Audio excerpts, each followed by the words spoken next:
자, 이것이 복음이다. 보라, 땅의 운명을 끊어라. 민수기 14장 22절부터 24절까지 말씀입니다. 내 영광과 애굽과 광야에서 행한 내 이적을 보고서도 이같이 10번이나 나를 시험하고 내 목소리를 청종하지 아니한 그 사람들은 내가 그들의 조상들에게 맹세한 땅을 결단코 보지 못할 것이요 또 나를 멸시하는 사람은 한 사람도 그것을 보지 못하리라.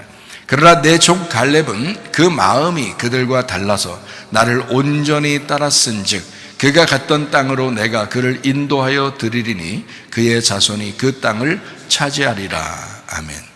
복음을 설명하죠. 이사야 53장 5절 말씀입니다. 주님이 찔리신 것은 우리의 허물 때문이요 주님이 상하신 것은 우리 죄악 때문이라. 주님이 징계를 받음으로 우리가 평화를 누리게 되었고 주님이 채찍에 맞음으로 우리가 나음을 받게 되었습니다. 고린도후서 6장 2절 말씀 보라 지금이라. 은혜 받는 것도 구원 받는 것도 지금이다 이 말입니다. 예수님은 성령으로 잉태했습니다. 유월절로 그냥 예수님이 이 땅에 오셔서 침례 받으실 때 우리의 모든 죄를 뒤집어 쓰시고 그리고 침례를 받으시고 그리고요 광야에서 3가지 시험을 받으셨습니다. 마귀에게 시험을 받을 때 그 시험을 이기셨어요. 그리고 3년 반 동안 아버지의 일을 충실히 하시다가 십자가 못 박혀 돌아가시면서 다 이루었다, 이제 다 끝났다, 이제 빚을 다 갚았다 그렇게 하시고 죄와 모든 사망까지도 끝내셨습니다. 이제 우리는 물과 성령으로 거듭나야 된다, 다시 태어나야 된다는 겁니다. 땅에서 태어난 사람이 하늘로서 다시 태어나야 된다, 이것을 말씀으로 다시 태어나야 된다라는 말씀입니다. 그 말씀이요. 그래서 우리가 하늘로서 다시 태어난다는 거, 이걸 거듭남이라 이렇게 말하는데요, 거듭난 사람들은 이제 하나님께서 성령으로 우리와 함께 하시죠. 그래서 늘 함께 하겠다 하는 것을 임마누엘 하신다 이렇게 말씀하시고요. 임마누엘이 예수님의 이름입니다.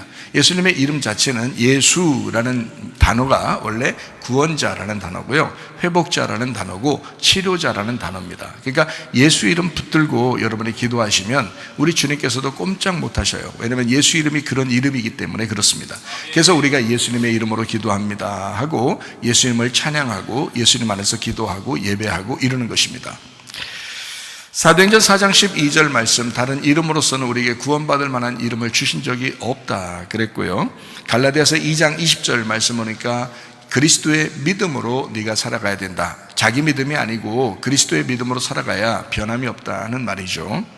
베드로전서 1장 9절 말씀, 믿음의 결론이 바로 영혼의 구원받는 것이다.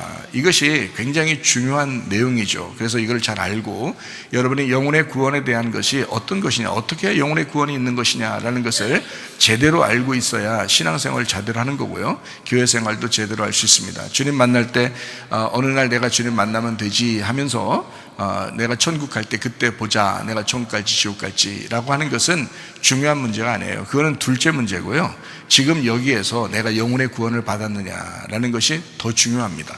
그리고 영혼의 구원을 내가 위하여 지금도 살아가고 있느냐라고 하는 것이 훨씬 더 중요한 것입니다. 어느 날 천국 간다 지옥 간다 하는 것은 나중의 문제예요. 그거는 우리가 죽을 때의 문제고요. 그러나 지금 내게 천국이 내 안에 있느냐, 지금 내가 혹시 지옥을 살고 있는 것은 아닌가, 이것이 지금 중요한 거죠. 그래서 지금 중요한 이 문제를 설명해 주는 곳이 바로 교회고, 그걸 설명하는 것이 설교입니다. 이걸 분명히 알고 여러분이 설교를 들으셔야 되죠. 귀만 간지러 주는, 여러분 귀에 듣기 좋은 말만 해주는 그런 걸 설교라고 하지 않습니다. 분명히 여러분 아시기 바랍니다. 자, 누가복음 12장 20절 말씀 보니까 어리석은 사람은 영혼의 그 구원이, 영혼이 무엇인지를 잘 모른다. 그러니까 이 땅 보이는 대로만 살아간다는 거죠. 보이지 않는 믿음으로 살아가야 되는데 보이는 것만 살아간다. 그게 어리석은 사람이라는 겁니다. 베드로전서 2장 25절 말씀, 영혼의 목자와 감독자 예수님에게 우리가 돌아왔다. 우리가 교회에 온 것은 바로 예수님에게 돌아왔는데 그 예수님은 영혼의 목자, 영혼의 감독자가 되신다는 겁니다. 그러니까 우리 몸을 감독하신다 이런 것도 되겠지만 영혼을 감독하신단 말이에요. 영혼의 목자란 말이에요. 그러니까 영혼이 우리 속에 진짜인 나, 진짜 내가 영혼이거든요. 그래서 그 영혼이라는 내 진짜가 주님을 믿고 있는가, 주님은 나를 그것을 다스리고 있는가, 요거를 이제 생각해 보는 것이 바로 교회고 설교입니다. 잠언 3장 7절 말씀입니다. 스스로 지혜롭게 여기지 마라. 여호와를 경외하며 악을 떠날지어다 라고 되어 있습니다. 고린도전서 10장 12절 말씀이요, 그런즉 선줄로 생각하는 자는 넘어질까 조심하라. 자, 이거 교회 오래 다녔다고 해서 여러분 신앙생활 좋은 거 아닙니다. 그런 사람들을 저 사람 신앙생활 좋을 거야 라고, 어제도 어떤 형제가 우리 교회 와서 덧신을 팔고 가셨는데, 그분이 어릴 때부터 교회를 다니신 분이에요, 사실은. 그런데 그 얘기를 하면서 하는 말이, 자기가 정말 상처를 많이 받았답니다, 교회에서요. 근데 우리 교회 와서 이제 어제도 말씀을 이렇게 듣고 갔는데 막 울더라고요. 자기가 막 코가 자꾸 나와서 제가 닦아드릴까 했는데 그건 못했어요. 근데 이렇게 울먹울면서 이렇게 얘기를 하더라고요. 근데 자기가 교회를 어릴 때 다니면서 사람들이 교회 생활, 신앙생활 오래 한 사람들 있잖아요. 뭐 권사님이나 집사님이나 장로님이나 이런 분들이 교회에서 말썽을 일으키고 문제가 일으켜서 막 교회가 막 이렇게 문제가 일으켜져서 막 이렇게 흩어지는 그런 모습들을 보면서 자기가 그 청년 때, 그 젊은이의 그 의로움, 공의로운 게 무엇인지를 배우는 그 정의로움 때 그 상처를 받은 거예요, 교회에서. 그래서 이 사람이 참 그때를 생각하면서 오늘 우리 교회를 이렇게 와서 이렇게 이야기를 듣고, 어제 이제 우리 학생들 모임에 같이 이제 참석을 하게 됐는데, 물론 덧신 팔러 오셨죠. 덧신 팔러 왔다가 그 이야기를 들으면서 이제 막 눈물이 나가지고 그렇게 옛날 생각도 나고, 그러니까 아마 그렇게 울고 그러더라고요. 그러니까 교회가 진짜 우리가 영혼의 구원이라고 하는 건 우리의 삶의 구원이거든요. 나 자신의 구원이거든요. 근데 교회를 오래 다닌 사람들은 훨씬 문제가 큰 거예요. 자기가 뭔가 된 줄 안단 말이에요. 그래서 선줄로 생각하는 거예요. 이건 넘어진단 말이에요. 이 정도면 됐겠지라는 그거예요. 그럼 넘어지는 거예요. 앞으로 계속 걸어가야 됩니다. 계속 전진해 나가야 돼요. 죽을 때까지 계속 걸어가면 안 넘어지는데 서 있으니까 넘어지는 거예요. 걸어가면 안 넘어지거든요. 믿음도 그래서 계속 성장해야 돼요, 여러분. 그러니까 작년의 믿음이 이 정도면 됐지 하면서 올해 가만히 있으면 안 돼요. 올해보다 내년이 더 믿음이 더 있어야 되고, 이번 달보다 다음 달이 더 믿음이 있어야 되고, 오늘보다 내일이 더 믿음이 있어야 되는 거예요. 그래야 그게 진짜 믿음인 거예요. 아니면 다 가짜 믿음이에요. 교회 오래 다녔다고요? 아유, 글쎄, 저는 인정 안 합니다. 저는 인정 안 해요. 우리 교회에서는 전혀 눈꼽만큼도 인정 안 해요. 저희 형님도 저기 큰 교회에서 목회하고 있고, 장로님이 한 20명인가 이렇게 돼서 한 사람 앞에 1억씩 내가지고 선교센터 하나 만들었다고 하더라고요. 1억씩, 한 사람 앞에 1억씩 내서. 그 뭐 20명인가 돼가지고, 장로들이. 근데요, 형님이 저를 얼마나 부러워하는지 몰라요. 응? 왜 부러워하느냐? 소신껏 목회한다고.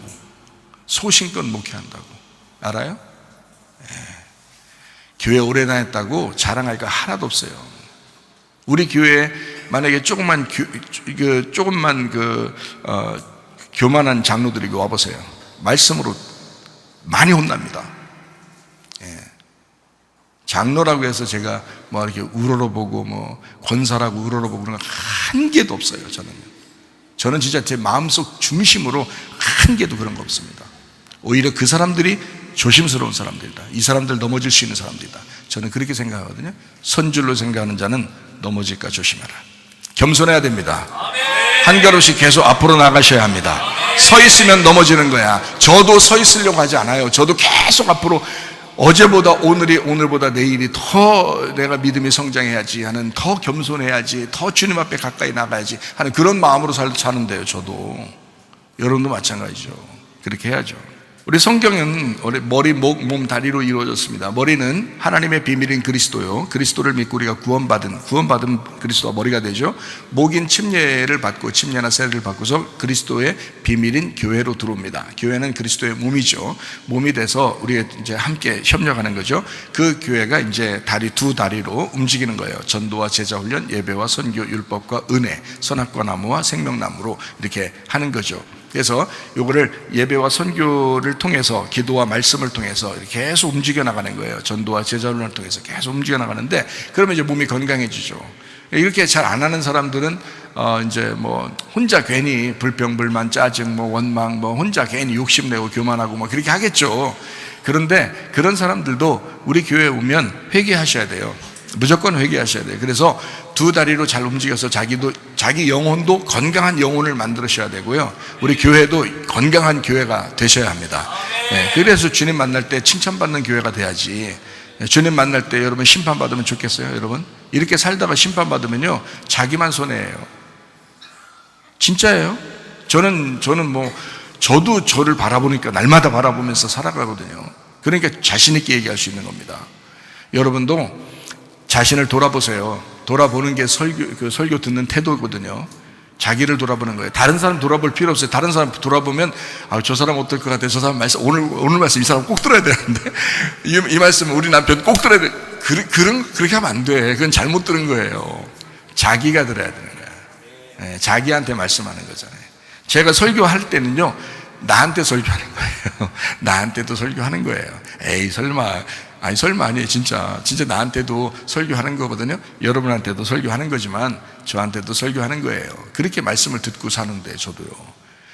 아침 저녁으로 여러분 새벽 예배 저녁 예배 설교 듣는지 모르겠어요. 우리 교회에 나오는 거 저는 들어요. 아침 저녁으로 말씀 듣는 사람이에요. 중간에도 듣는 사람이에요. 말씀을요. 그렇게 말씀에 내가 말씀을 사모하고 그 말씀대로 살아보리라 하는 그런 마음으로 제가 살아가는 사람인데요. 그러니까 자신 있게 얘기하죠. 여러분 자신들도 말씀 사모하고 기도하시면서 하루하루 전진하는 삶을 사셨으면 좋겠다 하는 겁니다. 네, 감사하죠. 요한복음 4장 23절 24절 말씀, 하나님은 영이신데 예배하는 자 영과 진리로 예배하는 자, 하나님은 그렇게 예배하는 자를 찾으신다 그랬어요. 영과 진리로 예배하는, 하나님은 영이시다. 그래서 영과 진리로 예배해야 된다라는 말씀이고요. 디모데전서 4장 5절 말씀, 말씀과 기도로 거룩해진다라고 말씀했습니다. 말씀을 우리가 들으면 믿음이 생겨요. 믿음이 생기면 구원을 받거든요. 구원을 받으면 예배를 드리게 돼 있어요. 예배를 드리면 말씀을 깨닫게 돼 있고요. 말씀을 깨달으면 서로 사랑하게 돼 있습니다. 이해가 되겠죠? 그래서 서로 협력하고 사랑하는, 목장이 서로 협력하고 사랑해야 되고, 학생들은 학생들끼리, 청년들은 청년들끼리, 또 목사하고 교인들하고 또 같이 사랑하고, 또 교회와 교인들끼리 서로 사랑하고, 그래서 교회가 한 공동체가 되고, 이런 것은 하나님의 뜻이죠. 그게 하나님의 뜻이니까 그렇게 살아가는 게 중요한 거예요. 성경을 아는 것보다 더 중요한 건 그렇게 살아가는 게 더 중요한 것입니다. 그러니까 그 성경을 아는 목적이 그거이기 때문에 그래요. 그래서 성경은 사랑이라고 그랬잖아요. 그래서 가정에서도 서로 사랑해야 된다 그러잖아요. 교회에서 서로 사랑해야 된다 그러잖아요. 저는 데이트하는 커플에게도 정말 잘해야 된다. 그래서 여자아이한테는 남자아이한테 정말 존경심을 가지고 정말 잘해야 된다라고 저는 얘기하고 있고요. 또 남자아이한테는 여자를 정말 유리그릇처럼 귀하게 여겨줘야 된다, 그렇게 얘기합니다. 유리그릇, 여자들은 유리그릇 같거든요. 진짜 던지면 깨져요. 그게 유리그릇 같은 거거든요. 이게 여자들은 정말 조심스럽게 다뤄줘야 돼요. 근데 그걸 몰라 남자들이 여자를 함부로 대해. 나이 먹어봐요. 여자들 나이 먹어봐요. 막 그냥 남자 이상으로 막 강하죠. 여자들이요. 남자 이상으로. 그러니까 어느 집은 진짜 막 정말 나쁜 집안들은 막 여자가 남자를 패는 집안도 있다 하더라고요. 그건 진짜 말세기 때문에 그런 거고, 그렇게 보통 그렇지 않고요. 나이가 먹은 그 강력한 여자는 약한데 어머니는 강하다 뭐 이런 거 있잖아요. 그런 그 엄청난 강한 어머니도 사실은 남편 앞에서는 연약한 유리그릇이에요. 그거를 남편들이 알아야 됩니다. 저는 그거를 주님 만나서 알았어요. 제가 그래서 우리 집사람을요 정말 유리그릇처럼 대합니다. 진짜 말도 조심하고요, 행동도 조심하고요. 진짜 유리그릇처럼 깨질까봐 유리그릇 들고서 막 돌아다니면서 막 이렇게 다니는 사람 없잖아요. 유리그릇은 조심스럽게, 설거지할 때도 유리그릇, 제가 설거지 주로 하거든요 집에서. 근데 설거지할 때 보면 유리그릇 조심해야 돼요. 잘못하면 깨지니까. 놓치지도 않아야 되고 참 조심해서 한다고요. 여자는 그렇습니다. 여자는 남자가 그렇게 귀하게 존귀하게 그렇게 대해줘야 되는 거고요. 여자는 그 남자를, 자기를 사랑하는 그 남자를 존경해야 된단 말이에요. 데이트하는 여자, 남자 아이들한테도 저는 그렇게 가르칩니다. 그리고요, 결혼한 신혼부부 남자 여자한테도 그렇게 가르칩니다. 그리고 저도 그렇게 살고 있고요. 그러니까 여러분, 여기에서 혹시 그렇게 이 목사님 말씀 듣고서 내가 그렇게 살았었으면 참 행복했겠다. 내가 벌써 나이가 이렇게 먹어가지고 이거 이제 주님 만날 날만 바라보는 이런 좀 후회스럽다 이렇게 생각하는 사람, 오늘이 가장 빠른 날이에요. 오늘부터 그렇게 하시라 이 말이에요. 오늘부터 그렇게 사시라 이 말이에요. 그게 중요한 거예요. 그러니까 우리 말씀과 기도로 거룩한, 이게 사랑이거든요. 사랑이 완성이에요. 성경은 사랑이 완성이에요. 그래서 가정도 사랑하라고 했잖아요. 교회 안에서도 사랑하잖아요. 이게 완성이니까. 왜? 하나님 말씀을 아는 목적이 뭐냐? 설교 듣는 목적이 뭐냐 이거예요. 사랑하려고 하는 거예요. 사랑하려고 설교 듣는 거잖아요. 그러니까 사랑하셔요. 부모는 자녀를 사랑해 주시고요, 자녀는 부모를 존경해 주시고요, 남편은 아내를 사랑하고 아내는 남편을 존경하고, 교회에 와서 목사님을 존경하시고 또 목사는 여러분을 사랑해야 되고, 그렇게 서로, 교인은 교인끼리 서로 사랑하고 서로 공동체로서 같이 지내는 것은 굉장히 중요하고 좋은 거다. 이게 이 땅에서의 천국이니까 그래요. 그렇게 하는 자체가 천국이잖아요. 미워하고 이렇게 해보세요. 여러분, 완전 지옥사입니다. 그거 저도 옛날에 미워해본 사람이 있었어요. 미워해본 사람이 있었는데요, 정말 패 죽이고 싶었어요. 저는 그런 정도로 미워하는 사람이 있었어요. 근데요, 내 마음이 괴롭더라고요. 내 마음이 괴로웠는데 그게 몇 년을 그랬는데, 몇 년 동안을 내가 얼마나 괴로운지 세상에 밥을 먹는데 모래를 씹는 것 같더라고요. 진짜 어드드드드 소리 나요. 밥이 그렇게 소리 안 나잖아요. 원래 반찬에서는 혹시 소리 날지 모르지만 밥에서는 그런 소리 안 나잖아요. 이렇게 물렁물렁 하잖아요, 밥은. 근데 저는 그거 진짜 느꼈어요. 밥을 이렇게 딱 물고 소리 하는데 눈물이 툭 떨어지고요, 밥을 딱 먹는데 모래 으드득 소리가 나요. 막 도정이 잘 안 된 쌀 이게 아닌가. 그건 아니에요. 도정 잘 된 쌀인데도 그게 그렇게 소리가 나더라고요. 그렇게 눈물이 펑펑 쏟아지더라고요. 그렇게 괴로워요. 막 죽이고 싶으니까. 내가 예수 안 믿었으면 너 죽였다. 그 사람한테 내가 그랬어요. 내가 예수 안 믿었으면 넌 죽였다. 그랬어요. 그 정도로 내가 미움을 가지고 있었던 사람이에요. 근데요, 예수님을 만났습니다. 이게 다 사라졌어요. 내가 그 사람한테도 그랬어요. 다른 교회 다니고 있는데 우리 교회 와라 그랬어요. 우리 교회 와라. 내가 주님 만나고 보니까 다 용서가 되더라. 우리 교회 와라 그랬어요. 그렇게 한 사람이에요. 안 왔지만, 그 교회 다시 다니고 있겠지만 그렇게 한 사람이에요. 그렇게. 그러니까 여러분, 사랑이 완성이라니까요. 이게 완성이야. 그걸 위해서 하나님이 말씀 깨닫게 해주시는 거예요. 그래서 사랑하지 못해보세요. 미워해보세요. 여러분, 그 기간 동안 지옥이야. 그 기간 동안 내가 다 겪어봐서 알아요. 그러니까 하지 말라는 거 아니야. 미워하지 말고 그냥 사랑만 하다 주님 만나시라고. 사랑만 하다가. 그게 천국이라고. 그게 난 다 해봤어요. 나도 다 해봐서 알아요. 천국 사시라고. 그래서 말씀을 증거하는 거잖아요. 자, 요한복음 8장 32절 말씀이요, 진리를 알지니 진리가 너희를 자유롭게 하리라. 진리가 다 깨지는 거거든요. 진리가 다 죽는 거예요. 그게 진리예요. 그래서 우리에게 이 말씀이 깨져서 예수님이 우리에게 알려주시는 거, 이걸 진리라고 그래요. 그래서 예수님 자신을 자기는 진리다 이렇게 말한 거예요. 나는 진리야. 자기가 길이야. 그런 길을 내주신 거고요. 우리 보고 발견하는 거고, 나는 진리야. 내가 깨질 거야. 내가 죽을 거야. 그래서 나를 좀 알았으면 좋겠어. 라는 게 진리라는 말이고, 그러면 너와 생명을 얻을 거야. 그래서 길과 진리와 생명 이렇게 되는 겁니다. 예수님이요.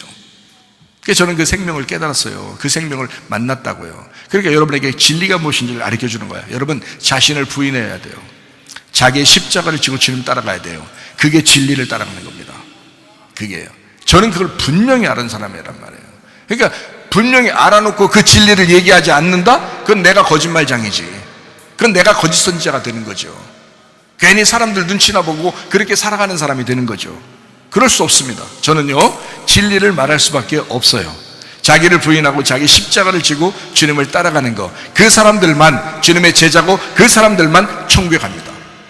저는 분명히 알기 때문에 말씀드리는 거예요. 가정에서도, 교회에서도, 직장에서도, 학교에서도 자기를 부인하고 자기 십자가를 지고 주님을 따라가시기를 바랍니다. 그게 진리이기 때문에 그렇습니다. 자, 오늘 민수기 14장 22절부터 24절까지 말씀입니다. 내 영광과 애굽과 광야에서 행한 내 이적을 보고서도 이같이 10번이나 완전하게 나를 시험하고 내 목소리를 청종하지 아니한 그 사람들은 내가 그들의 조상들에게 맹세한 땅을 결단코 보지 못할 것이요, 또 나를 멸시하는 사람은 한 사람도 그것을 보지 못하리라. 그러나 내 종 갈렙은 그 마음이 그들과 달라서 나를 온전히 따랐다. 완전한 사람은 아니야. 그렇지만 온전히 그 말씀대로 순종하는 사람이었다. 그가 갔던 땅으로 내가 그를 인도하여 드리리니 그의 자손이 그 땅을 차지하리라 그랬습니다. 그래서 갈렙이 가나안 땅 들어가가지고 헤브론 땅을 얻어서 거기 헤브론 땅의 초대 왕이 됐습니다. 그 사람이 갈렙입니다. 헤브론 땅은 놀라운 땅이에요. 이스라엘 그 가나안 땅 중에서 헤브론 땅이 왜 이렇게 중요하냐면 다윗이 거기서 첫 번째 왕의 기름 부음 받은 데가 거기 헤브론 땅이고요. 헤브론 땅이라고 하는 데는 어느 땅이냐면 아브라함과 이삭과 야곱이 무덤으로 거기에 들어가 있는, 아브라함과 이삭과 야곱이 영원히 이 땅에서 사는 모든 그 육체의 그 죽음을 거기에다가 묻어놓은 데가 헤브론 땅이에요. 근데 그거를 갈렙이 차지했어요. 갈렙이 온전하게 주님을 따랐기 때문에. 참 놀랍잖아요. 그러니까 우리가 말씀을 들으면서 갈렙 같은 믿음을 가져야 되겠다. 갈렙 같은 믿음을 가졌다. 이게 진짜 영혼의 구원이거든요. 그래서 요거를 잘 여러분에게 말씀을 좀 나누어 드리려고 생각을 하고 있는 중입니다. 한 번 구원받으면 영원한 구원이에요. 한 번 구원받으면 영원한 구원입니다. 저는 그것을 이렇게 무시하는 사람은 아니에요. 그러나 한 번 구원받았다고 말은 하면서 자기 영혼의 그 삶에서 대충 이렇게 살아가는 사람들 있잖아요. 교회 다니면서. 근데 그 사람들은 가만히 생각해 보시라고 얘기해 드리는 거예요. 남편한테 함부로 대하고 아내한테도 함부로 대하고, 그리고 돈 욕심 있고 교만하고 음란하고 거짓말하고 뭐 이런 사람들 있잖아요. 그러면 그 사람들을 한번 생각해 보라는 거예요. 당신이 정말 구원받았느냐, 요걸 생각해 보라는 거예요. 내가 알기로는 성경에 예수님의 구원이 단번 속죄예요. 그래서 한 번에 딱 우리를 구원하신 거거든요. 십자가 못 박혀 돌아가시면서 한 번에 완전히 구원을 받게 하셨는데, 그 예수님을 내가 한 번 정말 믿으면 구원을 받은 거거든요. 구원받아요. 한 번 구원이 영원한 구원입니다. 그런데 잘 생각해 봐요. 그게 진짜 영원한, 진짜 나의 구원이 진짜 영원한 구원이라면 내가 어떻게 함부로 살겠냐고요. 그렇죠? 구원받았는데 어떻게 함부로 살겠어요? 그 이상하잖아요. 그렇게 살면서 그래도 나는 구원받았어 라고 말하면 혹시 너 거짓말 치는 거 아니냐? 이렇게 물어볼 거 아니에요. 너 진짜 구원받았다며. 근데 너 생활은 왜 그래? 왜 욕심이 많아? 왜 이렇게 교만해? 왜 이렇게 자꾸 미워하고 싸우고 그래? 왜 이렇게 그 거짓말 쳐? 너 왜 이렇게 음란하고 그러냐? 너 진짜 구원받았다며 왜 그러냐? 이렇게 물어볼 거 아니에요. 저만 물어봐야 되나? 여러분도 물어볼 거 아니에요, 스스로. 자녀들도 부모들한테 그렇게 생각한다니까요. 아니, 엄마, 아빠, 잘 들어봐. 목사님 설교를 들어보니까 그게 아니던데. 엄마 생활과 아빠 생활이 좀 이상해. 아니, 교회 오래 다녔다면서. 그렇게 자녀들한테 핀잔 들은 부모가 여기 2명 있어요. 우리 교회에서도. 뒤에 앉아 있고요. 그 왜 핀잔을 들을 만큼 행동을 하느냐는 거예요. 주님 중심으로, 교회 중심으로 살으라고 저는 그렇게 매주마다 얘기를 하잖아요. 그러니 학생들도 다 알아요. 어린아이들도 다 알아요. 자기들이 들으면서 다 이해한다고요. 애기들이 그냥 딴짓 하는 것 같고, 자기 책 보는 것 같고, 막 옆에 사람 얘기하는 것 같고 그러잖아요. 다 들어요. 집에 가서 설교 내용을 설명한대요. 애기들이. 그러니까 다 안다는 얘기야. 근데 그 아이들이 생각할 때 우리 부모는 왜 이러지? 설교대로 안 사는 거야. 그러니까 이상하게 보는 거야. 이 애기들이 생각할 때 자기 부모를 이상하다, 왜 설교대로 안 사는가 생각할 거 아니에요. 저는 이렇게 설교했잖아요. 제가 만약에 집에서 어떻게 사는지 우리 집사람이 나를 볼 거 아닙니까? 그렇잖아요. 집사람이 나의 큰 감시자예요. 집사람이 아마 죽을 때까지 나를 감시할 겁니다. 지금도 예배 드리면서 지금 감시하고 있을 거예요. 감시한다고요, 저를. 그러니까 나는 설교하고 나서 이 설교대로 내가 살아가고 있는지를 우리 집사람 앞에서 내가 증명해내야 된다고요. 그렇잖아요? 여러분 같으면 그렇잖아요? 여러분 자녀들에게 증명하시라고, 여러분 자신의 믿음을. 아멘. 여러분 부모에게 여러분 자신의 믿음을 증명하시라고. 아내에게, 남편에게 여러분 자신의 믿음을 증명하시라고. 이게 진짜라고요. 왜 믿음이 증명되지 않느냐 이거야. 아니, 설교 말씀을 들었는데 그렇지 않다고 자기가, 아니야, 저 설교 말씀을 듣는 거야, 내 말이 맞아, 너는 내 말을 따라야 돼, 이렇게 말할 자신이 있느냐 이거예요. 여러분, 그게 아니라면 설교 말씀을 듣고 여러분도 순종하셔야 된다고. 그 정상 아니냐고요. 제가 지금 뭐 무리한 요구를 하는 것입니까? 그렇지 않잖아요. 여러분, 말씀은 항상 매주마다 여러분의 영혼을 다듬고 여러분의 영혼을 씻어주고 여러분의 영혼의 구원을 위해서 날마다 말씀을 증거하는 거거든요. 그렇게 증거하고 여러분에게 그 말씀에 대한 순종이 여러분의 그 믿음에 대한 행동이다, 그 믿음을 증명하는 것이다 라고 이야기해 주는 것은 당연한 거란 말이죠. 그게 설교라고 하는 거거든요. 그런데 목사가 만약에 거짓말 치면서 여러분한테 그렇게 살지 않으려고 하면서 여러분한테 말만 한다든지, 그 거짓말쟁이니까 안 되지. 그런 말은 듣지 않아도 되죠.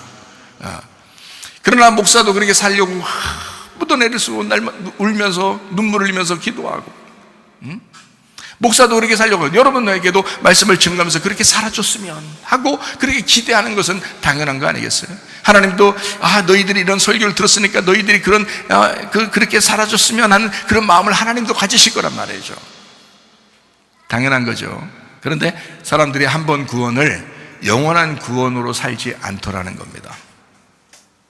그러니까 그런 생활이 안 되니까 네가 구원받은 게 진짠가? 한 번 구원받은 게 영원한 구원인가? 라는 걸 되짚어 보라는 거죠. 제가 한 번 구원은 영원한 구원입니다. 한 번 구원은 영원한 구원이에요. 확실합니까 여러분? 확실해요. 한 번 구원은 영원한 구원이에요. 제가 주님 만나보니까 그렇더라고요. 주님 만나보니까 한 번 구원은 영원한 구원이에요. 근데 그거를 대부분이 실패하더라는 거죠. 안 하더라는 거죠. 다시 말하면 그 구원이 마치 거짓말인 것처럼, 마치 가짜로 구원받은 것처럼 행동하고 있더라는 거예요. 안 그래요 여러분? 그런 사람 없었어요? 있어요. 그래서 그 부분에 대해서 제가 설명을 하는 거란 말이에요. 영혼의 구원을 강조하는 거죠. 한 번 구원은 영원한 구원이다. 맞습니다. 맞는 얘기지만 누구한테 해당되는 말이냐면 여호수아와 갈렙에게 해당되는 말입니다. 다니엘과 세 친구에게 해당되는 말입니다.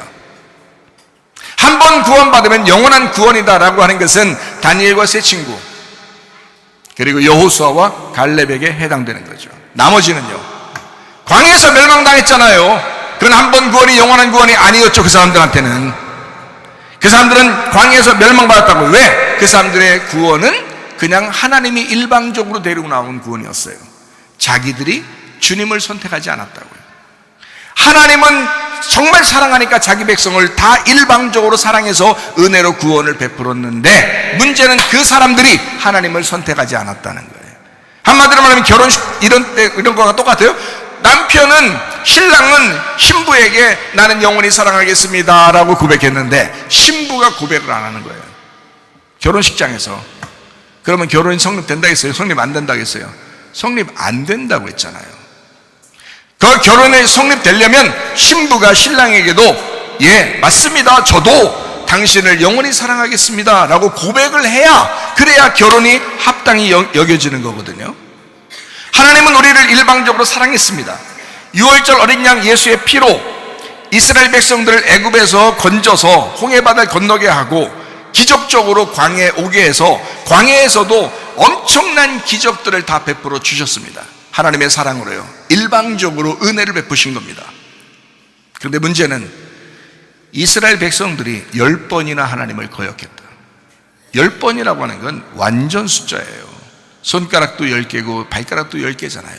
이건 완전한 숫자입니다. 이 땅에서 완전하게 하나님을 거역하고 있더라. 이 사람들이요. 하나님의 일방적인 그 은혜, 하나님의 일방적인 사랑에도 불구하고 사람들이 하나님을 거역했다. 하나님에게 사랑을 고백하지 않았다 이 말이에요. 결혼이 되겠습니까? 그걸 결혼이라고 하겠냐고. 여러분 같으면 저는 그렇게 이해가 안 되더라고요. 그게 진짜 구원받으면 그게 아니던데, 진짜 구원받으면 그렇게 안 하던데. 그래서 우리 교회에 나오려면 이렇게 해야 된다라고 제가 설명한 건 뭐냐면, 회개한 사람이 교회에 나와야 된다. 그리고 회개하려고 철저하게 그런 마음을 가진 사람이 우리 교회에 나와야 된다. 이겁니다. 그렇지 않은 사람, 회개도 안 할 것 같고 설교 들은데도 난 똑같아 불순종하고 나는 내 마음대로 살 거야 라는 사람들은 우리 교회 나와도 지옥 가요. 어차피 우리 교회 나와도 지옥 간다고요. 제가 오후에도 이제 또 설명을 하겠지만 똑같이 죄를 지을 수 있어요. 근데 그 중에 어떤 사람은 천국 갈 수 있고요, 어떤 사람은 지옥 갑니다. 그 사람의 행동에 따라서요. 그 사람이 어떻게 태도를 갖느냐에 따라서 천국도 갈 사람이 있고 지옥도 갈 사람이 있습니다. 죄는 똑같이 다 졌는데. 제가 설명해 드릴 거예요. 자, 제가 이제 말씀을 영혼의 구원이 이렇게 중요하다라고 하는 것을 여러분에게 설명하고요. 여호수아와 갈렙처럼 그렇게 믿음을 가지고 완전하게 된 사람은 한 번 구원이 영원한 구원이다. 요거를 분명하게. 그런 사람이 있어요. 우리 교회에서도 그런 사람이 있습니다. 그러나 대부분은 아마 날마다 점검해야 돼야 될 정도의 사람이다라고 보여지는 거죠. 그래서 말씀이 필요한 거고 늘 여러분을 이제 돌봐주고 보호하고 돌보고 이렇게 하는 거죠. 그래서 주님께서 이제 감독하시고 목양하시고 뭐 이러는 겁니다. 말씀을 통해서요. 자, 그러니까 여러분 말씀을 한번 이어 나가도록 하겠습니다. 자, 애굽에서 나왔는데 광야에서 지긋지긋하게 거역합니다. 신명기 9장 24절 말씀에 보니까 내가 너희를 알던 날부터 너희가 항상 여호와를 거역하여 왔느니라. 자, 여러분만이 아니라 이스라엘 백성들도 그랬다는 거예요. 이스라엘 백성들도 항상 하나님을 거역해 왔느니라. 근데 여러분이 그랬구나, 그 사람들도 그랬으니까 나도 그렇지 라고 생각하면서 위로받지 말라고요. 여호수아와 갈렙 같은 사람도 있으니까. 우리는 그 사람들을 따라가려고 하는 거지, 다니엘과 세 친구를 따라가려고 하는 거지. 멸망받을 만한 사람, 광야에서 멸망받을 만한 사람, 그 사람들도 그랬대라는 걸 따라가려고 하는 사람들이 아니잖아요. 그렇죠? 그러니까 우리가 말씀을 잘 봐야 된다는 거죠. 결국에 이스라엘이 멸망할 때까지 하나님은 광야에서 기다리셨습니다. 여호수아와 갈렙 같으면 그냥 먼저 가나안 땅에 다 데리고 들어가면 끝나요. 근데 그들이 멸망할 때까지 기다려요. 여호수아 갈렙이라는 사람은 어떻게 가나안 땅에 들어갈 수 있었을까? 어떻게 광야에서 그거를 지켜낼 수 있었을까? 바로 그겁니다. 어떻게 지켜낼 수 있었을까? 광야에 그냥 다 멸망하는 그 백성들, 그 전체가 다 멸망받을 때 여호수아와 갈렙은 어떻게 그 믿음을 지켜낼 수 있었을까라는 겁니다. 어떻게요? 운명을 바꿨기 때문입니다. 운명을 바꿨기 때문에. 애굽에서 태어나고 애굽에서 살았지만 애굽의 모든 정신과 애굽의 운명을 끊어낸 겁니다. 거기에서 태어난 자기의 가족들과 거기에서 살았던 모든 그런 것들도 싹 다 끊어낸 겁니다.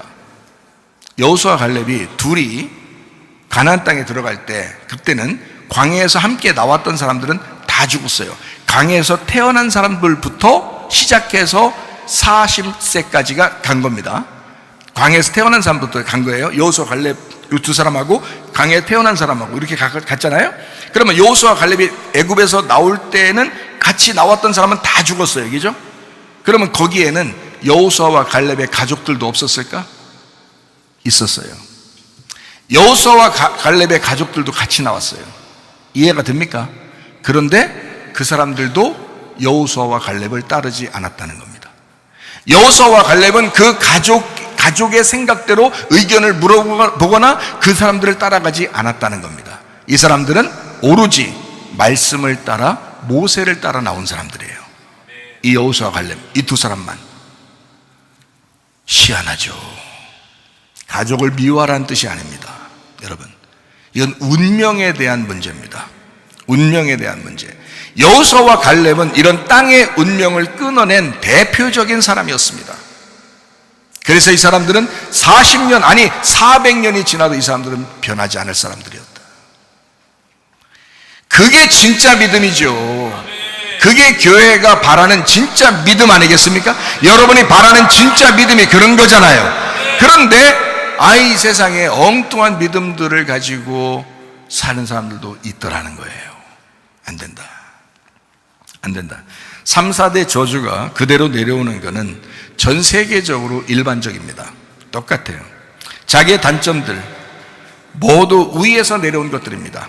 내가 왜 이렇게 교만하지? 내가 왜 이렇게 욕심이 많지? 내가 왜 이렇게 음란하지? 내가 왜 이렇게 거짓말하지? 내가 왜 이렇게 다른 사람 앞에서 잘난 체하려고 그러고 인정받으려고 하고 왜 그러지? 이거 다 위에서 내려오는 겁니다. 3, 4대 여러분 조상들이 분명히. 그리고 내가 왜 이런 병이 걸렸지? 자, 누군가는 그 위에서 무슨 병이 있었던 거예요. 무슨 병이 있어서 그거로 일찍 돌아가신 분도 계시고 그거로 오랫동안 살면서도 고통받았던 분이 있는 거예요. 그 병이 그대로 유전적으로 또 내려옵니다. DNA가 똑같으니까 DNA를 받은 거예요. 그래서 병도 받는 거고요. 그리고 뭐 정신들도 받는 거고요, 사상도 받는 거고요. 그런 운명이 내려오는 거란 말이에요. 성격도 비슷한 게 많죠, 그죠? 살아가다 보면 기질적으로 성격이 비슷한 게 많죠. 내가 왜 이렇게 화가 팍팍 막 이렇게 막 나지? 왜 이렇게 막 이러지? 뭐 이걸 고치고 싶은데 왜 이렇게 안 고쳐지지? 하는 것은 누군가가 여러분 부모 중에서 아니면 뭐 친척 중에서 아니면 그 위에 할아버지 때, 할머니 때에서 누군가는 그런 성격이 있었던 거죠. 그게 내려오는 거예요. DNA가 같으니까 그래요. DNA가 같으니까. 어떤 집안은 또 조용합니다. 말도 별로 안 해요. 가족들끼리도 별로 말로 안 하고. 그런 집안도 있어요. 왜 그러냐? 집안에 원래 그런 DNA가 내려오기 때문에 그렇습니다. 이게 다 땅의 운명이에요. 땅의 운명. 이거는 일반적이에요. 전 세계적으로 똑같습니다. 예, 똑같아요. 그러니까 뭐 아프리카 사람이 유럽 사람처럼 살아갈 수 없고요, 유럽 사람이 아프리카 사람처럼 살아갈 수 없고요, 아시아 사람이 유럽 사람이나 아프리카 사람처럼 살아갈 수 없는 게 운명 때문에 그래요. 운명. 그게 내려오던 3, 4대의 운명, 자기의 역사의 흐름이죠. 자기의 역사의 흐름, 자기만의 어떤 독특한 걸 받은 거란 말이에요. 성격, 기질, 혈액형, DNA, 이게 다 받은 거예요. 위에서부터 받은 거예요. 여러분이 그렇게 하기 싫어도 그렇게 살게 돼 있단 말이에요. 어떤 사람이 병 나고 싶은가요? 부모님이 병이 있었던 게 자기 자식한테 병이 내려왔어. 그러면 이 사람이 자기가 뭔 잘못했다고, 자기가 일부러 병을 나한테 주세요 이렇게 했겠냐고요. 근데 병은 내려온다고요, 그냥. 그러니까 이게 끊어내지 못하면요, 그냥 연결된다고. 그냥 다 이게 피가 연결돼 있고 DNA가 연결돼 있고 다 이게 세포가 연결돼 있고요, 다 연결돼 있어서 다 내려오게 돼 있다고요. 성격도 내려와, 몸의 질병도 내려와, 다 내려오게 돼 있단 말이에요. 이게 땅의 운명이라고요, 여러분. 어때요? 이거는 저도 많이 연구해봐서 알아요. 내려오게 돼 있다고요. 근데요, 이거 다 고쳐낼 수 있습니다. 네, 고쳐낼 수. 교회가 가능합니다. 주님이 가능합니다. 그러니까 고쳐낼 수 있어요. 그러니까 얘기하는 거죠. 이거 절대 못 고쳐내. 이거는 우리 이제 끝났어. 이제 이렇게 살게 돼 있어. 이제 우린 끝. 더 이상 내가 말할 필요도 없어. 설교할 필요도 없어. 이런 무슨 설교를 하겠냐고요. 고쳐낼 수 있으니까 얘기하는 거죠. 저도 고쳐냈으니까, 고쳐졌으니까, 그러니까 얘기할 수 있는 거예요. 저도 한 성깔 하는 사람입니다. 제가요, 진짜 성질 많이 죽었어요. 이게 성질 진짜 죽었나 안 죽었나 우리 아들하고 딸이 자꾸 시험해 가끔. 그래서 내가 넘어가고 그래. 그러다가 한마디씩 내가, 야, 너 조심해. 그러면 또, 조심하지. 조심하죠. 근데 너무 귀엽죠. 제가 이렇게 보면, 지나가 보면 참 내가 더 많이 사랑해주고 더 이렇게 했을 걸. 내가 내 성질이 좀 이렇게 급박하니까 아마 그렇게 내가 그렇게 살았지 않나, 이런 생각도 들거든요. 그래서 제가 지금은 아주 많이 사랑해 주려고 이렇게 하고 있습니다. 모든 걸 다 받아주고, 대부분 다 받아줘요. 뭐 이렇게 주차 딱지도 내가 대신 내주고요. 엄청 찔릴 거야. 몇 번 내줬어요. 자, 음란과 거짓과 교만과 폭력, 그리고 술 먹는 거, 담배 피는 거요, 이거, 그리고 욕심 내는 거요, 이거요, 따라오는 겁니다. 3, 4대가 위에서 하던 것이 밑으로 내려옵니다. 이건요, 그 인이 백이고, 그것이요, 이게 젖어 있어서 그런 거예요. 원래 자기가 잘못이 아니에요. 원래 본인이 잘못이 아니에요. 그래서 다 용서가 되는 겁니다. 하나님이 그걸 알아요. 성경에서 그걸 가르치고 있기 때문에 저는 그걸 알아요. 3, 4대의 저주가, 3, 4대에 내려오는 끈이 그대로 내려온다 했기 때문에 성경에서 그렇게 가르치고, 그래서 그 본인이, 나도 3, 4대에 내려오는 것들이 있었을 거 아닙니까? 근데 내 본인이 하나님을 만나서 정말 회개하고 하나님 앞에 정말 응답을 받아보니까 하나님이 나한테 뭐라면, 네 잘못이 없다고 얘기했어요. 저한테. 네 잘못이 없다. 네가 몰라서 그랬던 거다. 저한테 그러더라고요. 네가 몰라서 이래. 아유, 하나님, 내가 몰라서 그런 게 아니라 하나님 알긴 많이 알았는데요, 많이 배우고요, 그리고 내가 그렇게 한 건 내가 한 것 같은데요. 그러니까 네가 하든 안 하든 그거는 내려오는 것들인데 그것이 네 승질머리하고 이런 것들하고 다 합해져 가지고 이게 그렇게 고집부리고 이게 내려오는 거야. 내려오는데 그것이 너 잘못이다 라고 말할 수가 없다는 거야, 하나님은. 그래서 내 잘못이 아니라는 거예요. 하나님을 잘 몰라서 그랬던 거야. 그랬어요. 그래서 네가 나를 몰라서 그런 거야. 여러분, 여기 술고래 양반들, 담배 이게 연초 양반들 말이에요. 그리고 욕심 많고 고집 많고 교만하고 음란하고 거짓말하고 아주 그냥 아주 못된 짓 많이 하는 여러분이요, 여러분 잘못 아닙니다.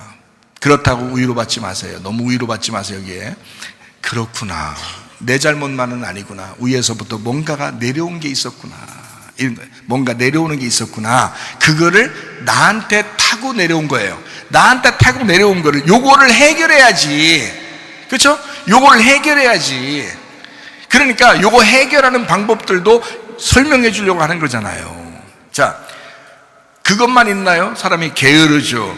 참을성도 없죠. 요즘 애들은요, 직장을 오래 못 다닌대요. 그냥 갔다가 또 옮기고 또 갔다가 옮기고. 그래서 직장 그 사장들이 그런데요, 젊은 애들이 이제 면접 보러 오면 이런데요, 어떻게 일 좀 끝까지 하겠어? 이렇게 자기들끼리 얘기한대요.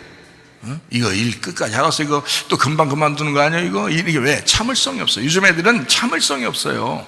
게으르고요, 참을성도 없고요, 자기 마음대로 살고요, 고집 부리고 막 이럽니다. 자, 이런 것들 마찬가지예요. 도저히 바꿀 수 없을 것 같아도 내가 누구를 따라가느냐에 따라서 달라질 수 있는 거예요. 내가 누구를 따라가느냐에 따라서, 무슨 말을 듣느냐에 따라서 달라질 수도 있고 안 달라질 수도 있는 것입니다. 그게 설교하는 이유예요. 여러분, 여러분에게 인생 멘토가 있습니까?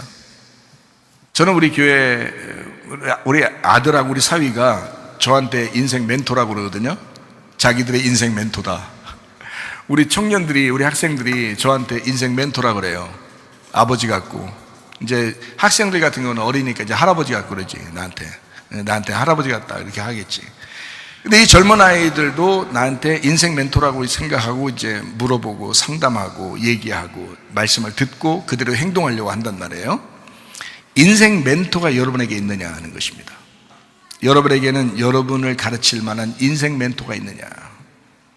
이 세상 말 하는 거 말고 진짜 하나님 중심으로 여러분에게 말하는 인생 멘토가 있는가. 인생 멘토가 없었던 사람이 하나 있었습니다. 제가 설명을 해드릴게요. 그게 아간이라는 사람이었습니다. 인생 멘토가 없었던 사람이에요. 아간이라는 사람. 누가 그를 가르쳐줄 사람이 없었어요. 이게 여호수아 7장에 나오는 그런 말이거든요. 아간이라는 사람이 범죄했어요. 그런데 이 아간의 범죄가 그냥 아간의 범죄로 끝나는 게 아니었어요. 인생 멘토가 없었으니까 그 사람은 그냥 자기의 생각에 속에 욕심이 난 대로 그렇게 행동해 버린 거거든요. 그런데 하나님은 그렇게 여기지 않았어요. 이 아간을 쳐 죽여라, 이렇게 하나님은 성경에서 말씀하거든요. 그래서 이 아간을 실제로 쳐 죽여 아골골짜기를 만들어 버립니다. 자, 그러면 이 인생 멘토가 없었던 이 아간이라는 사람이 왜 이렇게 되느냐면, 자기가 바라보던 것이 어디였냐면 여호수아 6장에 있는 여리고성이었어요. 가나안 땅에 다 지금 들어왔습니다. 광야에 살던 사람이 여호수아, 갈렙 두 사람하고 그리고 거기서 태어난 사람, 어린 사람들을 데리고 요단강을 건너서, 이제 우리 요단강 건너서 만나리 그러잖아요. 요단강 건너서 만나리에서 가나안 땅 들어갔어요. 가나안 땅 들어가서 첫 번째 맞닥뜨린 이제 성이 여리고성이에요. 근데 이 여리고성은 하나님이 무너뜨린 성이에요. 사람이 무너뜨린 게 아닙니다. 하나님이 무너뜨려 주셔요. 이건 거기까지도 은혜로 해준 거죠. 왜냐하면 뭐 군사가 없잖아요. 이스라엘 백성들은 군사가 없어요. 하나님이 그냥 데리고 나온 오합지졸 같은 사람들이었어요. 그리고 광야에서 태어난 사람, 어린 사람들이고. 그러니까 하나님이 여리고성을 직접 무너뜨려 줬거든요. 자, 이렇게 하나님이 여리고성을 무너뜨리고 가나안 땅을 정복했는데, 그런데도 불구하고 아간이라는 사람이 나타나요.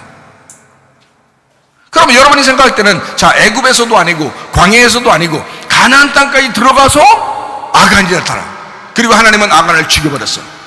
이게 말이 되느냐 이거예요, 여러분. 아니, 광야에서 멸망당한 사람 얘기 듣는 것도 부담스러워 죽겠는데 가나안 땅에 들어갔는데도 거기서도 멸망당했다. 이거 아간 같은 사람이. 그러니 얼마나 부담스러워요, 여러분. 언제까지 우리가 진짜 이렇게 간섭받고 살아야 돼? 생각해 보세요. 자, 그러니까 한번 생각해 보시라고요. 아예 간섭받지 않고서도 믿음을 지킬 만한 여호수아와 갈렙 같은 그런 사람이 되지 않으면 나머지는 다 간섭받고 살아야 돼. 그렇게 간섭해 주는 사람이 인생 멘토인 거예요. 이해가 돼요? 그렇게 간섭해 주는 사람이 인생 멘토가 되는 거야. 근데 사람들이 간섭하기 싫어하고 간섭받기를 싫어한다는 거죠. 인생 멘토가 없었던 이 아간이라는 사람 말이에요. 어떻게 살아가야 될지 모르는 이 아간이라는 사람이 여리고성을 무너뜨렸을 때 거기에 남아있는 것들을 훔쳤어요. 너무 아까우니까, 너무 좋은 것이 있으니까. 근데 하나님은 싹 다 멸망시키라고 했거든요. 생각해봐요. 자, 여리고성이 무너졌는데 아간이 나타나더라. 참 희한해요. 여리고성이 무너지면 완전히 다 거룩해져야 되는데, 그죠? 여리고성이 나쁜 거니까. 근데 여리고성 무너뜨렸는데 아간이 거기서 딱 나타났어. 그러니까 하나님 어떻게 해? 여리고성하고 아간하고 같이 보는 거죠. 그러니까 여리고성 무너뜨리는 것처럼 아간도 무너뜨려야 되는 거예요. 이해가 돼요? 나머지는 안 그랬잖아요. 안 무너뜨리잖아요. 다른 사람 안 죽이잖아요. 근데 여리고성에서 나온 아간, 여기 여리고성에 있는 걸 그대로 가지고 나온 아간은 여리고성과 똑같이 본 거예요. 그래서 이거를 무너뜨린 거야, 하나님이. 여리고성도 무너뜨렸죠, 하나님이. 아간도 직접 죽여야 된다는 거예요, 이것도. 그럼 우리가 이제 어떻게 된 거냐, 이렇게 되는 거죠. 여리고성이 뭐냐, 그럼? 여리고성이 뭐길래 하나님은 그 여리고성을, 가나안 땅 안에 있는 여리고성을 무너뜨리려고 했을까? 여리고성은요, 여러분이 성경에 있는 여리고성을 여러분이 여리고성 나왔다, 여리고성이 보인다, 여리고성이라는 얘기가 나온다 하면 단번에 딱 이 생각을 하면 됩니다. 육체다. 이건 육체다. 이렇게 보면 딱 맞아요. 말씀이 육체가 돼서 이 땅에 오셔서 우리 가운데 거하시는 분이 계셨어요. 그분이 바로 예수님이십니다. 예수님이 십자가 못 박혀 돌아가실 때 그 육체가 죽으셨죠. 그렇죠? 그러면 말씀이신 분이 내 안에 들어와 나를 입고 지금 살아가고 있는 거거든요. 그렇죠? 말씀이라는 예수님이 나를 입고 지금 살아가는 거예요. 그러면 내가 이 몸을 가지고 육체적인 삶을 살게 되면 내가 육체가 되는 거고요. 이 몸을 가지고 그리스도를 위해서, 교회를 위해서 살아가게 되면 이것은 그리스도의 몸이 되는 것입니다. 근데 예수님은 말씀이신 분인데 육체로 내려왔다는 거예요. 그러면 그 육체가 십자가에 매달려 죽었는데 육체대로 또 사는 거예요, 사람들이. 이해가 돼요? 가나안 땅까지 들어갔는데 다 광야에서 멸망당할 사람 다 멸망당하고 요단강을 건너서 가나안 땅까지 들어갔는데 거기서도 육체가 나타나. 그게 여리고성이라고요. 그러니까 여리고성을 하나님이 무너지게 해야 된다는 거예요. 다 멸망시켰죠? 여리고성을 멸망시켰는데 거기서 아간이 딱 나오는 거예요. 아간이 나오니까 아간도 죽여라 그래요. 왜? 자, 육체라는 여리고성이 아간이라는 사람을 나오게 한 거예요. 잘 들어요. 육체라는 여리고성이 아간이라는 자를 나오게 했다. 아간이라는 사람이 뭘까 그러면? 육체의 열매가 되는 거지. 육체의 열매가 되는 거지. 그게 아간인 거죠.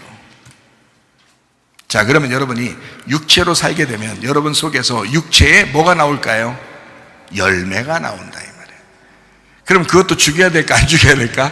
죽여야 되는 거지. 그 얘기예요. 그 얘기를 설명하려고 한 거예요, 성경에서는. 진짜 아간 죽인 게 너무너무 자랑스럽다 해서 예수님이, 하나님이 막 그거 자랑하려고 쓴 게 아니라 성경은 우리에게 설명하려고 하는 거예요. 너 육체대로 살게 되잖아. 너 육체로 있으면은 육체의 열매가 반드시 나타나게 돼 있어. 나무가 육체니까 육체의 열매가 나오는 거죠. 여리고성에 있는 육체를 아간이 그대로 가지고 나오는 거예요. 그러니까 육체의 열매는 자동적으로 나오게 되는 거죠. 사과나무는 뭐만 나와요? 사과 열매, 사과만 나와요. 배나무는 뭐만 열리죠? 배만 열립니다. 감나무는요? 감만 열려요. 감감합니까? 포도는요? 포도나무는 포도만 열리게 돼 있어요. 그러니까 사람이 어떤 나무냐에 따라서 어떤 열매는 자동적으로 나오게 돼 있는 거예요. 여러분이 육체잖아요? 그러면 육체의 열매는 반드시 나오게 돼 있는 거예요. 육체로 살려고 그러면. 교회에 나온다고 하는 것은 육체를 제거하기 위해서 나오는 겁니다. 육체를 제거하고 육체를 십자가에 못 박고 자기 십자가를 지고 자기를 부인하고 그 육체를 죽이고 교회 생활하려고 나온 거거든요.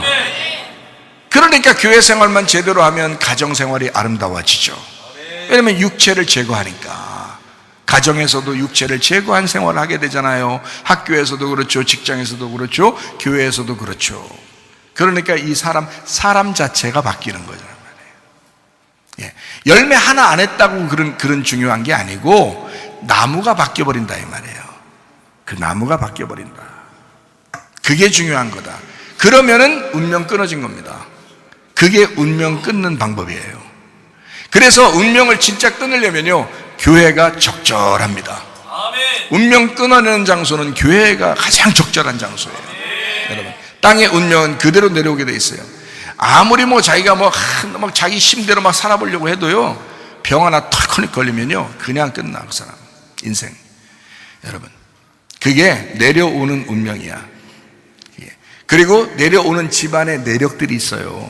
그런 잘못된 육체적인 그런 열매들이요, 그게 그대로 내려옵니다. 왜냐면 나무가 그러니까 열매는 자동적으로 자기한테서도 나오게 돼 있다는 거죠. 그걸 땅의 운명이라고 이야기하는 것입니다. 아간이라고 하는 사람, 여리고의 육체의 열매를 맺는 사람이었다. 그래서 여호수아 6장과 7장을 여기에 성경에 나오는 것이죠. 여리고는 육체요, 아간은 육체의 열매였다. 이렇게 보는 것입니다. 그래서 둘 다 하나님은 멸망시킨다. 순서는 여리고성을 먼저 멸망시키고 그 다음에 하나, 잔챙이인 아간 하나를 멸망시킴으로써 이 육체를 끝내버리려고 하는 하나님의 계획이었다라는 것입니다. 그래서 여리고성을 무너뜨릴 때요, 여리고성 무너뜨린다 할 때 여러분 무슨 생각하냐? 육체가 죽었구나. 그럼 육체가 죽는 곳이 어디예요? 육체가 죽는 곳이, 예수님이 육체를 죽이는 곳이 어디예요? 십자가. 그래서 여리고성 무너뜨렸다 하는 것은 십자가의 사건이구나, 이렇게 보면 딱 이해가 되는 것입니다. 여리고성 무너졌다, 십자가의 사건이었다, 이렇게 보는 것입니다. 그래서 주님이 홀로 그 문제를 해결하셨다 하는 거죠. 여리고성을 사람들이 하는 게 아닙니다. 하나님이 일곱 바퀴 돌게 해가지고 거기서 무너뜨리게 만든 거예요. 여리고성을 7바퀴 돌 때 무슨 생각을 했을까, 사람들이요? 7바퀴 돌면서 아유 무너지겠다, 이거 무너지겠다, 돌면서 막 그렇게 이거 무너지겠다, 야 이거 무너지겠다, 이거 무너지겠다, 이렇게 생각했을까요? 여리고성을 돌면 돌수록 뭐가 생각났을까? 이게 나였구나, 이게 나구나, 이거를 하나님이 무너뜨려 주셔야 되겠구나, 이게 나구나. 이거를 7바퀴 완전하게 돌게 하면서 여리고성과 자기를 일치시키는 겁니다. 그래서 하나님이 이걸 무너뜨려 주시면 내가 무너지는 거예요. 내 육체가 끝나는 거. 그 내 육체가 끝나는 날이 십자가라고요. 이해가 되시겠죠? 무슨 말씀이에요? 자, 예수님 홀로 해결했습니다. 그러니까 감기하고, 감기 증상이 뭐예요? 기침나고 열나고 이런 거 있잖아요. 그러면 감기를 갖다가 없애버리면 기침나는 거하고 열나는 거는 조금 하다가 어느 날 없어지겠죠? 감기만 없어지면, 그죠? 그러니까 나무를 없애버리는 거야. 그러니까 아간도 살짝 나왔지만 여리고성을 무너뜨리면 이런 아간 같은 사람이 계속 나오는 게 아니라 여리고성 무너뜨리면 이 아간만 없애버리면 또 다른 게 안 나온단 말이에요. 그렇겠죠? 그래서 이 감기를 아예 없애버리는 거예요. 예수님이 십자가 못 박혀 돌아가시면서 자기가 죽으면서 이 아예 감기 자체를 없애버린 거란 말이에요. 그러면 나중에 나타나는 거 있잖아요. 기침나고 열나고 이러는 거, 그건 증상이에요. 하나의 증상이 잠깐씩 옛날에 내가 육체였는데 라는 그 증상이 나타나는 거죠.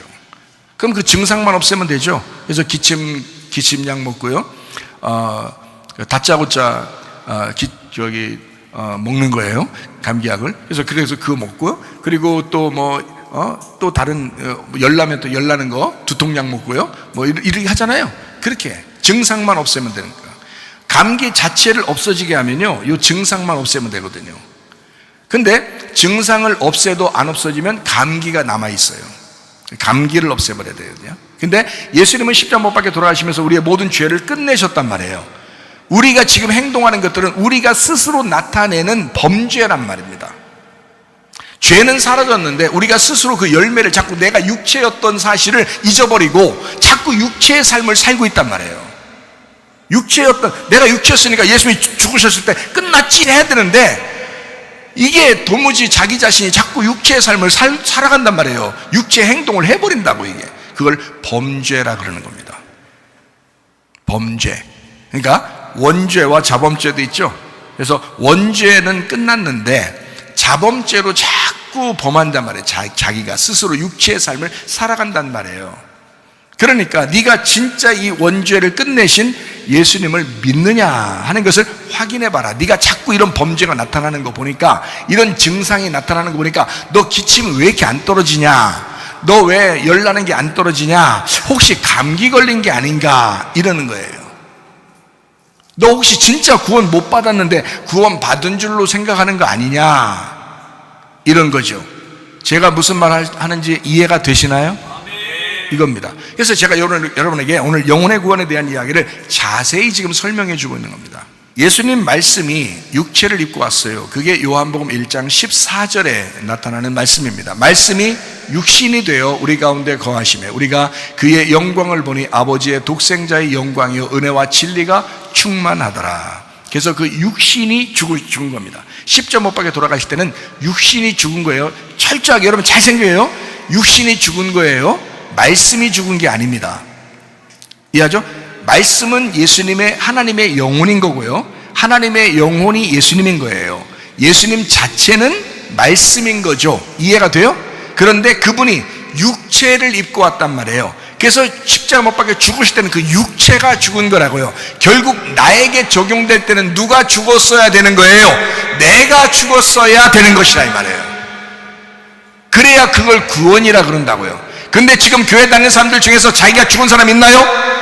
많지 않다고요. 자기가 죽은 사람이 아니라 예수만 죽었다, 나는 예수를 믿는다, 이렇게만 말하지 자기는 안 죽는다고요. 자기가 죽는 게 십자가의 죽음이었는데, 근데 그거를 예수님은 죽으셨대, 나를 위해서 끝, 나는 아무렇게나 살아도 나는 구원받았을 거야 라고 착각하는 거란 말이에요.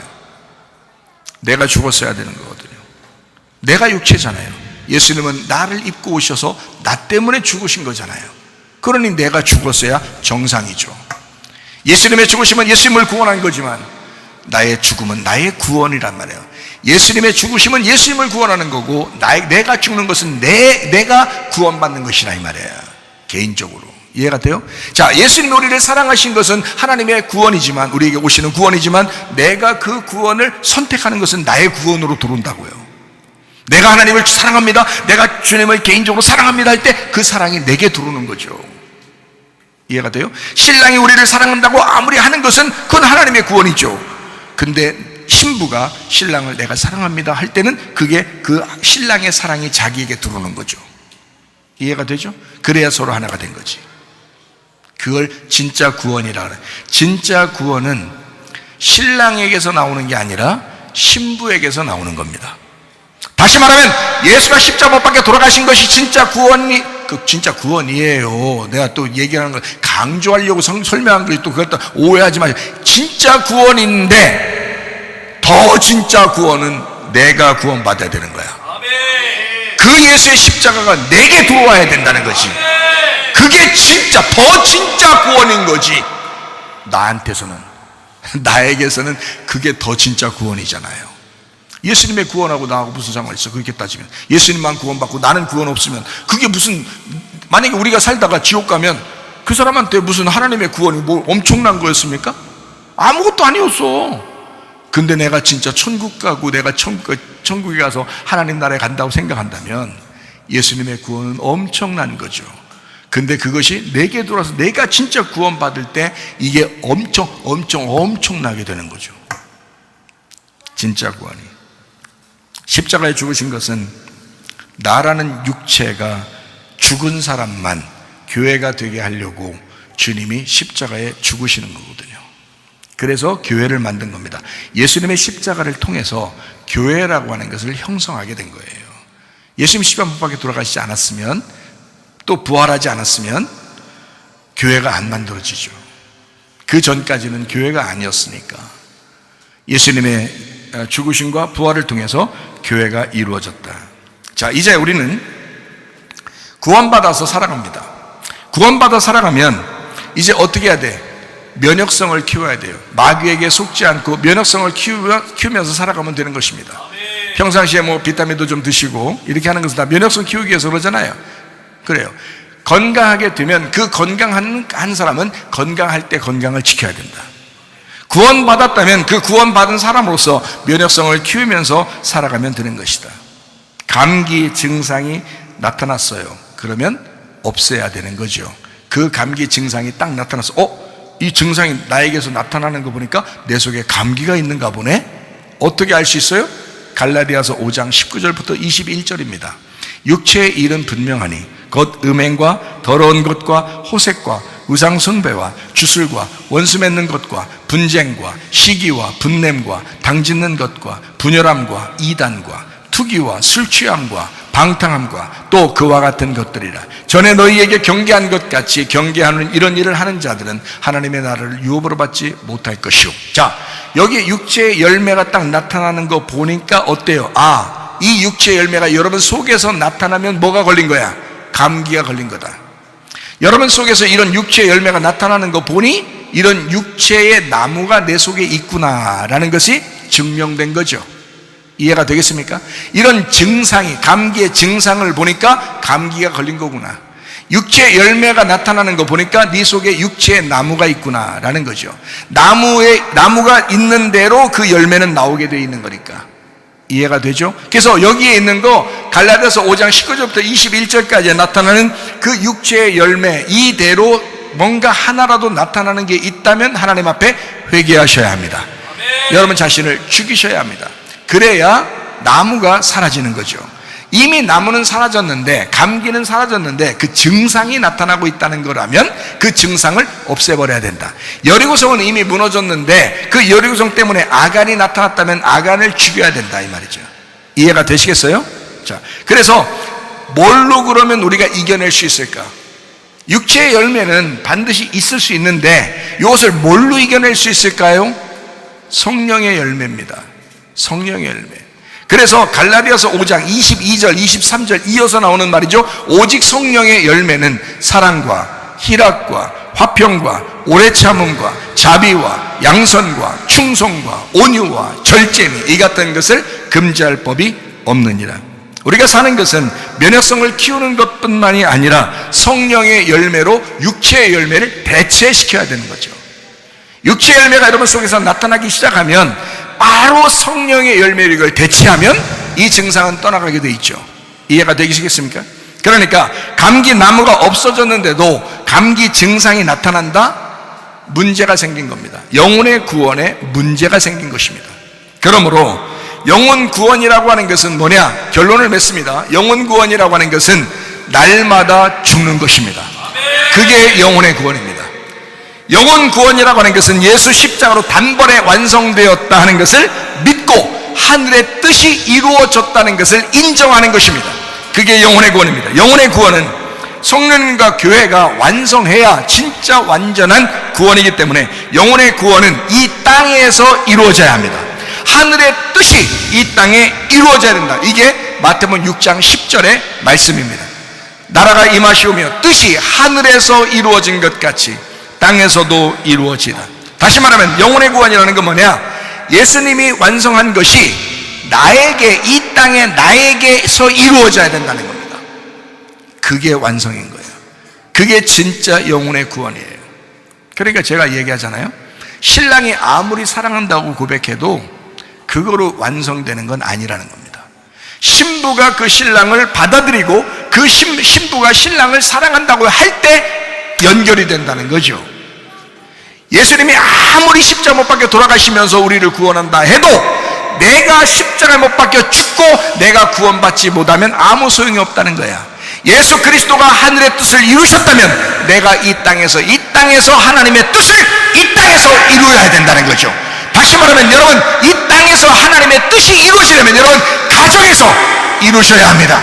교회에서 이루셔야 합니다. 이 땅에서 여러분을 통하여 그 영혼의 구원이 나타나야 진짜 구원이라는 거죠. 여러분, 영혼의 구원 예수 그리스도만이 우리의 소망입니다.